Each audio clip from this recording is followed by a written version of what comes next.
Hello, नमस्कार दोस्तों। आज हम लर्निंग थ्योरीज में बीएफ स्किनर की थ्योरी को पढ़ेंगे। इससे पहले हम थॉर्नडाइक की थ्योरी को पढ़ चुके हैं। जो सीखने के सिद्धांत है ना, जिसमें सीखने के सिद्धांत में जो थ्योरीज दी गई हैं, बिहेवियर व्यवहारवाद के अंदर जो थ्योरियाँ दी हैं बीएफ, तो आज हम उसमें बीएफ स्किनर को पढ़ेंगे कि बीएफ स्किनर ने कौन सा सिद्धांत दिया है। ठीक है, पहले हम बीएफ स्किनर के बारे में थोड़ा सा जान लेते हैं, क्योंकि ज़्यादा तो नहीं पर ये क्वेश्चंस एग्जाम में जरूर पूछे जाते हैं, कई बार पूछ लिए जाते हैं कि कौन सा भाई जो बीएफ स्किनर थे वो कहाँ के रहने वाले थे, कहाँ के मनोवैज्ञानिक थे। तो बीएफ स्किनर अमेरिकी मनोवैज्ञानिक थे और ये हार्वर्ड विश्वविद्यालय में प्रोफेसर थे। और इन्होंने क्रिया प्रसूत अनुबंधन सिद्धांत दिया। और ये किस चीज का सिद्धांत है? सीखने का सिद्धांत है। ठीक है ना, कि बच्चा कैसे सीखता है, इसके बारे में इन्होंने स्किनर ने प्रयोग किए और फिर बताया कि भाई क्रिया प्रसूत अनुबंधन का सिद्धांत दिया कि इसके अकॉर्डिंग बच्चा या ह्यूमन बीइंग या जानवर हर हर कोई कैसे सीख सकता है। ठीक है ना, तो इन्होंने अपने प्रयोग तो एनिमल्स पर किए थे, पर इनको लागू बाद में इन्होंने बताया कि इसी तरह से जैसे हम उनको सिखा सकते हैं, इसी तरह से हम बच्चों को भी सिखा सकते हैं। क्योंकि एक्सपेरिमेंट के लिए बच्चे तो अवेलेबल जल्दी से होते नहीं है ना, तो इसलिए एक्सपेरिमेंट ज़्यादातर ये एनिमल्स पर ही करके देखते हैं। पर ये देखते हैं कि भाई इन्होंने इस तरह से सिखाया तो हम ऐसे ही बच्चों को या इंसानों को भी ऐसे ही सिखा सकते हैं। तो चलिए, अब क्रिया प्रसूत अनुबंधन सिद्धांत को कई और नाम भी दिए गए हैं, यहाँ भी क्वेश्चन बन जाते हैं, क्योंकि पूछ लिया जाता है कि क्रिया प्रसूत अनुबंधन सिद्धांत को और किस नाम से जाना जाता है। तो ये जो है ये अन्य नाम है इसी सिद्धांत के। इंग्लिश में इसे ऑपरेंट कंडीशनिंग थ्योरी बोलते हैं। इसी को क्रिया प्रसूत को नैमित्तिक अनुबंधन का सिद्धांत, कार्यात्मक प्रतिबद्धता का सिद्धांत, सक्रिय अनुबंधन का सिद्धांत या अभिकर्मित अनुदेशन का सिद्धांत। अब यहाँ देखिए आप, नैमित्तिक, कार्यात्मक, सक्रिय, अभिकर्मित, यानी कि हर एक चीज में एक तरह से दिखाया गया है कि जो काम करने वाला, जो लर्नर है, जो सीख रहा है ना, सीखने वाला जो भी है वो एक्टिव होता है। सक्रिय, कार्यात्मक, नैमित्तिक, अभिकर्मित, मतलब कि ये सारे वर्ड्स का मतलब ही ये है कि लर्नर एक्टिव रहेगा। यहाँ पहले लर्नर एक्टिव रहेगा, बाद में उसका कुछ मतलब कि बाद में उसको कुछ मिलता है, पहले वो एक्टिविटी करता है। ठीक है ना, वो जो भी उसको मिलता है उस काम के बदले में वो बाद में मिलता है, पहले वो एक्टिविटी करता है। इसलिए इसे क्रिया प्रसूत अनुबंधन सिद्धांत कहा है। ये तो हो गए इसके नाम। नामों से क्वेश्चन बहुत बनते हैं और सीधे सीधे बहुत से क्वेश्चन बनते हैं कि बीएफ स्किनर ने कौन सा सिद्धांत दिया है। तो ये नाम जरूर याद कर लीजिएगा। हर मनोवैज्ञानिक का नाम आपको पता होना चाहिए, कि उन्होंने उस थ्योरी का नाम आपको पता होना चाहिए और उनके बारे में थोड़ी सी नॉलेज होनी चाहिए कि उन्होंने वो कहाँ के रहने वाले थे, कहाँ काम करते थे। ठीक है ना, और किस चीज़ पर इन्होंने अपने एक्सपेरिमेंट्स किए। यहाँ से क्वेश्चन बहुत बार सी टेट में, एस टेट में या टीचिंग एग्जाम्स में पूछे जाते हैं, तो इसको ध्यान रखिएगा। अब आगे चलते हैं। अब मैं इन नामों को मिटा देती हूँ। नाम,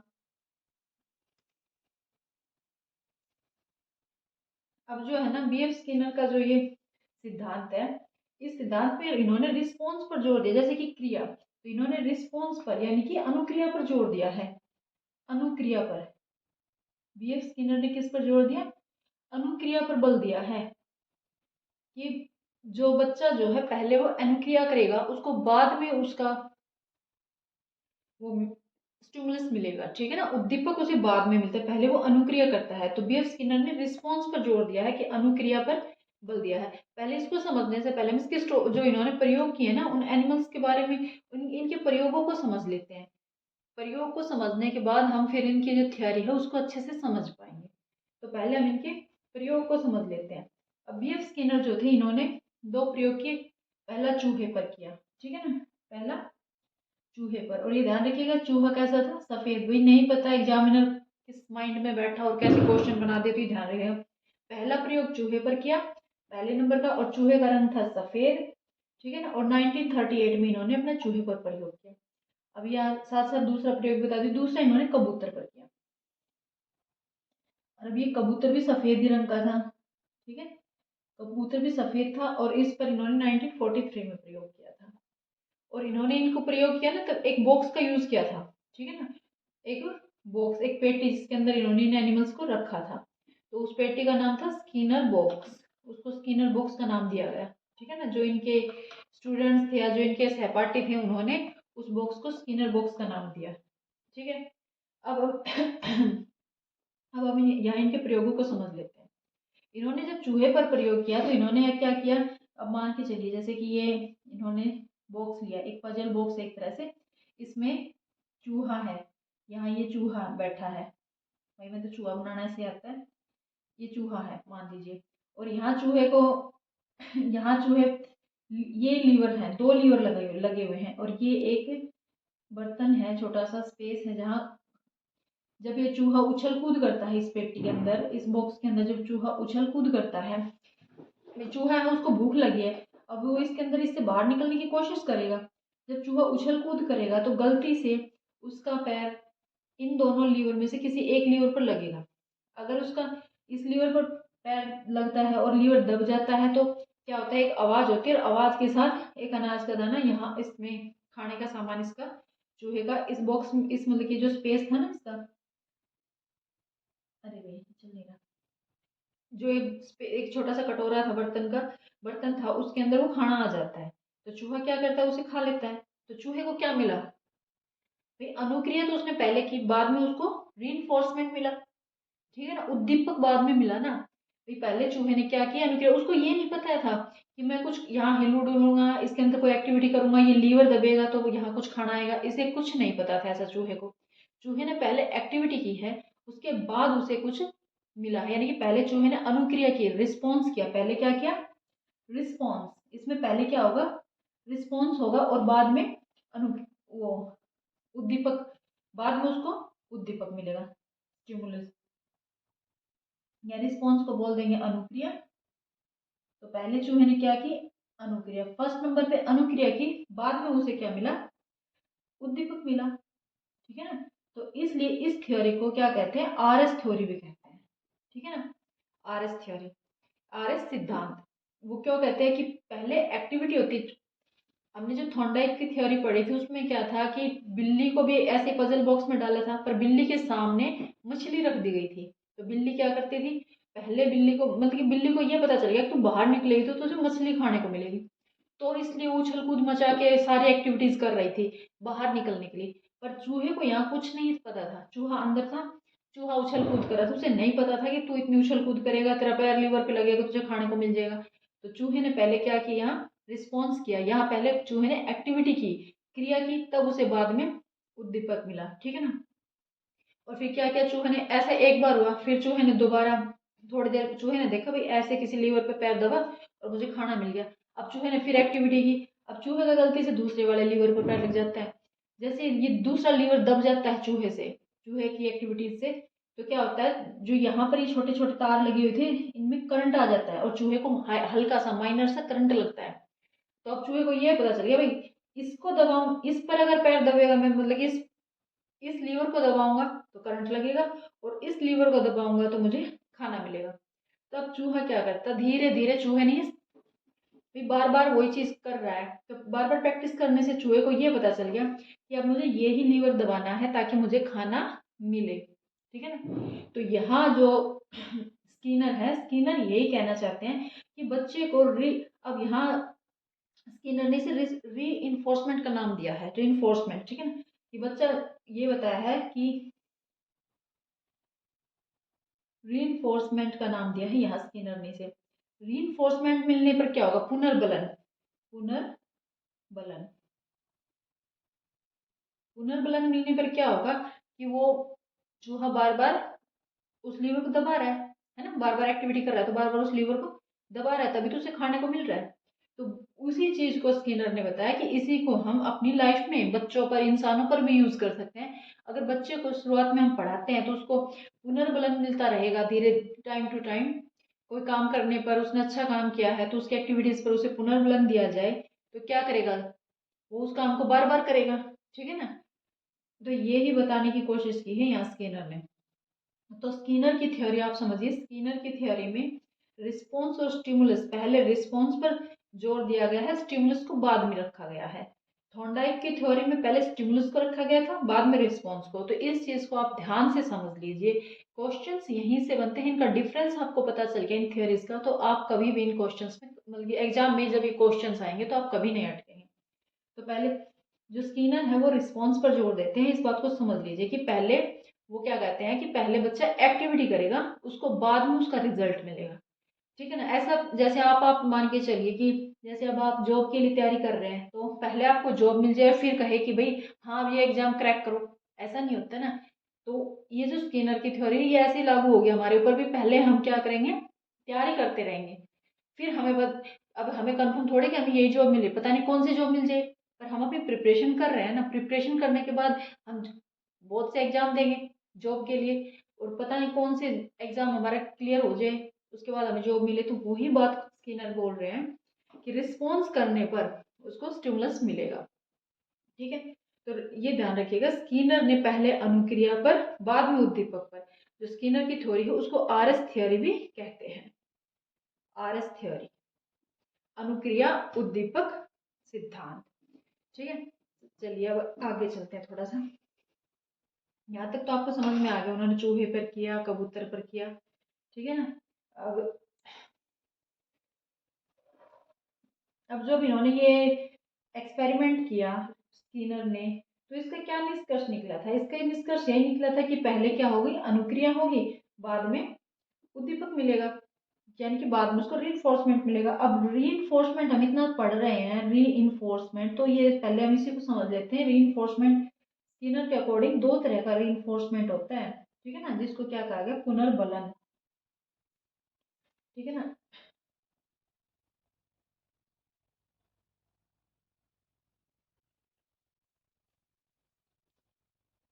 पुनर्बलन, तो जो ये री पुनर्बलन है, वो क्या है, दो तरह का होता है। एक तो पहले आप ये समझिए, अगर आपको टाइम टू टाइम पुनर्बलन मिल रहा है, किसी बच्चे को हम कुछ सिखाना चाह रहे हैं, बच्चे को हम कुछ सिखाना चाह रहे हैं, उसको हम टाइम टू टाइम पुनर्बलन दे रहे हैं, तो क्या होगा, बच्चा जल्दी से उस काम को करेगा।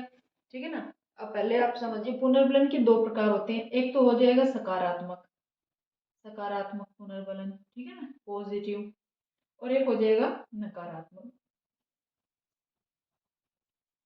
अब सकारात्मक पुनर्बलन क्या, अब जिस काम को हम बच्चे से बार बार करवाना चाहेंगे, उसके लिए हम उसे क्या कहेंगे, शाबाश, है ना, शाबाश, अच्छा कर रहे हो, शाबाश कहेंगे, कुछ गिफ्ट देंगे, ठीक है ना, कुछ पुरस्कार देना बच्चे को।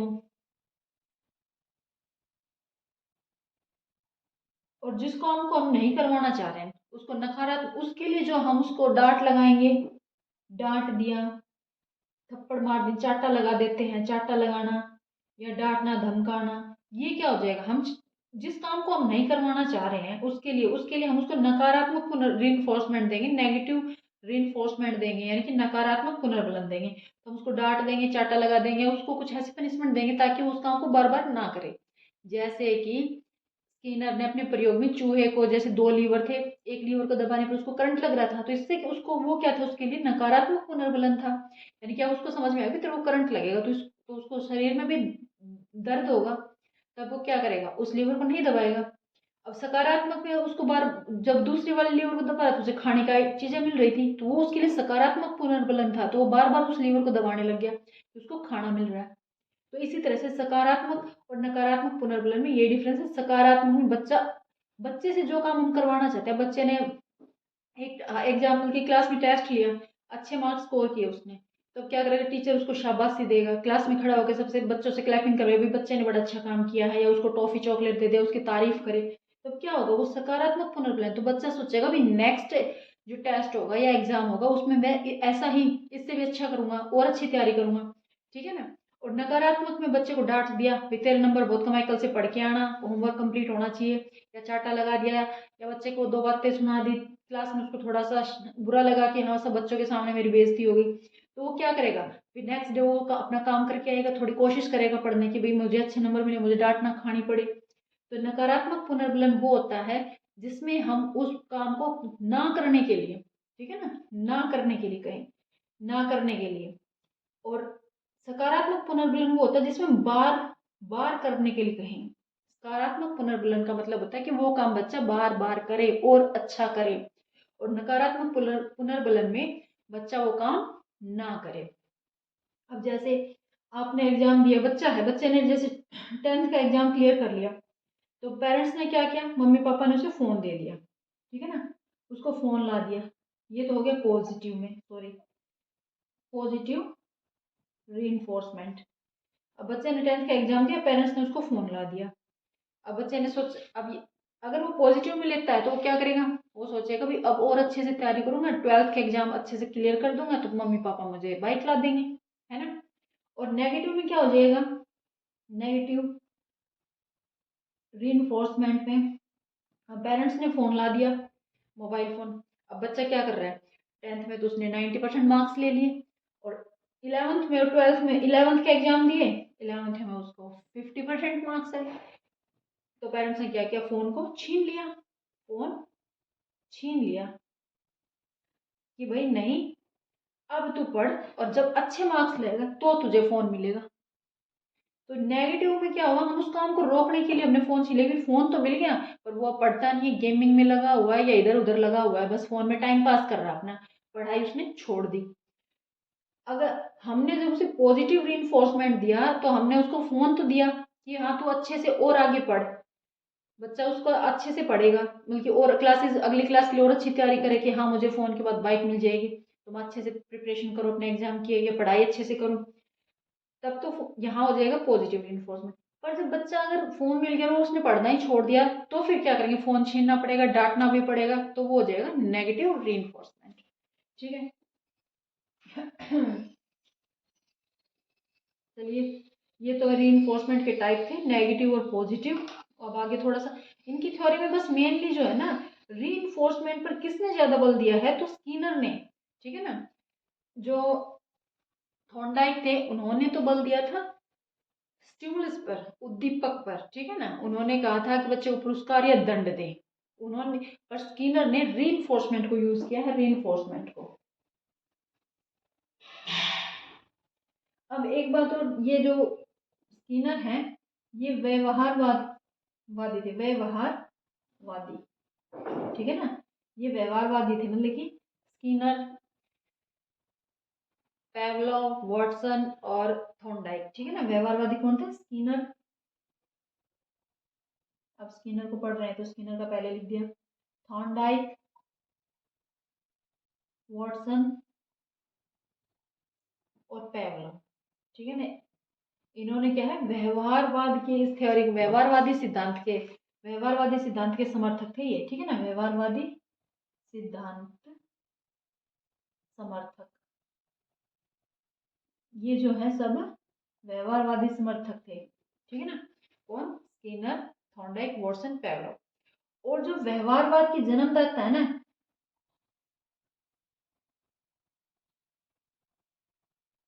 अब आ जाए व्यवहारवाद के जन्मदाता, जनक कौन है, तो वॉटसन। ठीक है ना, व्यवहारवाद के जन्मदाता कौन थे, वॉटसन। वॉटसन ने इसकी स्टार्टिंग की थी व्यवहारवाद की, उस पर बाद में थॉर्नडाइक ने काम किया, थॉर्नडाइक के बाद स्किनर ने काम किया। ठीक है ना, जो थॉर्नडाइक ने पजल बॉक्स वगैरह जो थे, थॉर्नडाइक से इन्होंने, स्किनर जो थे थॉर्नडाइक के स्टूडेंट थे, तो वॉटसन के स्टूडेंट तो थॉर्नडाइक थे, वॉटसन के स्टूडेंट कौन थे, थॉर्नडाइक। तो वॉटसन के बाद आएगा थॉर्नडाइक, व्यवहारवाद को बढ़ावा दिया, और थॉर्नडाइक के बाद बढ़ावा दिया स्किनर ने। ठीक है ना, थॉर्नडाइक के बाद स्किनर ने और पेवलोव ने। ठीक है, तो व्यवहारवाद के जन्मदाता अगर आ जाते हैं तो इसके जन्मदाता थे वॉटसन, और वॉटसन के बाद थॉर्नडाइक ने बढ़ाया, थॉर्नडाइक के बाद स्किनर ने बढ़ाया था। पर ये ध्यान रखिएगा, वॉटसन और थॉर्नडाइक जो थे ना, ये पहले उद्दीपक को, ये पहले उद्दीपक और बाद में अनुक्रिया, यानी कि पहले स्टिमुलस, ये पहले स्टिमुलस को और बाद में रिस्पॉन्स को पर जोर देते थे। इन्होंने पहले उद्दीपक को माना, बाद में अनुक्रिया को, किसने, वॉटसन और थॉर्नडाइक ने।